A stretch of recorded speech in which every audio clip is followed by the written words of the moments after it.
స్వామి వారికి ఇష్టమైనటువంటిది 3 ఉంటాయి. అందరికీ తెలిసినటువంటి విషయము అయినప్పటికీ మరలా ఒకసారి చెప్తాను. ఆ 3 నియమము తప్పకుండా చేయాలి. ఒకటి శరణ ఘోష.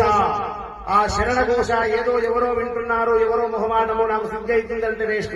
ఆయన నాభి దగ్గర నుంచి ఒక్కసారి ఉదయము తెల్లవారుజామున బ్రాహ్మీ ముహూర్తములో లేచి చన్నీటి స్నానాలు, ఆ స్వాములు స్నానం చేస్తుంటే చెంబడు నీళ్లు పట్టుకొని పోసుకోవాలన్నా వద్దా అనేటువంటి ఆలోచనలో ఉంటే ఒక్కసారి శరణ ఘోష అనగా చెంబు నీళ్లు ఎట్ల మీద పడి ఆ చలి ఎలా పారిపోతుందో అలా మన కర్మ కూడా తొలగిపోయి కర్మ ధ్వంసమయ్యి మన ఇల్లు, వంశము, గోత్రము అనేక అభివృద్ధులు చెందుతాయట.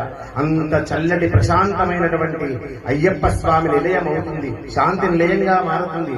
ఒక కాలనీలో ఒక కుటుంబంలో మాల వేసుకొని పూజ చేస్తే చూసినటువంటి వాళ్ళు, బంధువులు, మిత్రులు, సహోదరులు, శ్రేయోభిలాషులు వచ్చినటువంటి వాళ్ళు, అయ్యప్ప స్వాములు, కన్యస్వామి, కట్టిస్వామి, గతస్వామి, గంటస్వామి, గురుస్వాములు, ఎందరో మహానుభావులు ఆ స్వామి చరణాల దగ్గర వచ్చి కూర్చొని ఆ పాదసేవ చూస్తూ, అభిషేకం చూస్తూ, ఆ మంత్ర ఉచ్చారణ శ్రవణము ఎవరైతే వింటున్నారో ఆ ఒక్కొక్క అక్షర పదము 8 సంవత్సరాలు కఠినంగా వేద పాఠశాలలో ఉండి స్వరము పోకుండా, అక్షరము జటా దీర్ఘము పోకుండా చదివేటువంటి పండితులు ఆ స్వామి వారికి శరణఘోషతో పాటు మంత్రం అంటే చాలా ఇష్టమట. ఆ మంత్రములో నమ్మక చమకము అంటే చాలా ఇష్టం.